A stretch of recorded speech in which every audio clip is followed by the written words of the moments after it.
सिंध के सीनियर वजीर शर्जील इनाम मेमन ने पीटीआई पर भारत और इसराइल से फंडिंग का इल्जाम आयद कर दिया।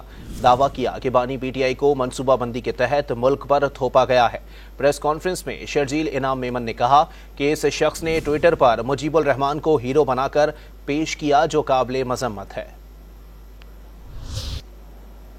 वो शख्स, उसके इंटरव्यू भी चल रहे हैं, जेल में बैठकर उस शख्स के आर्टिकल्स भी गैर मुल्की जरीदों में गोस्ट आर्टिकल्स भी छप रहे हैं, और जेल में बैठकर वो शख्स जो है वो ट्विटर पे मैसेजेस भी दे रहा है। पाकिस्तान के खिलाफ इससे और घिनौनी साजिश नहीं हो सकती जिस तरीके से कल जो उसने एक वीडियो ट्विटर पे लगाई है जिसमें उसने मुजीबुर रहमान को कौमी हीरो कह दिया है।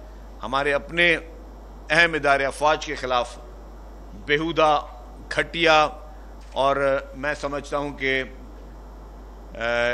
गुमराह कुन जो है वो हकायक पेश कर रहा है।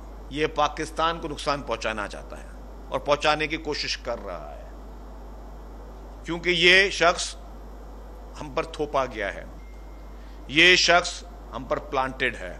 ये शख्स जब इक़्तिदार में था तब ये शख्स उसी फौज की तस्बीह पढ़ रहा था, जैसे इक़्तिदार से हटा तो उसी इदारों के खिलाफ घिनौनी मुहिमें चला रहा था। भारत और इसराइल से फंडिंग इमरान खान को जा रही है।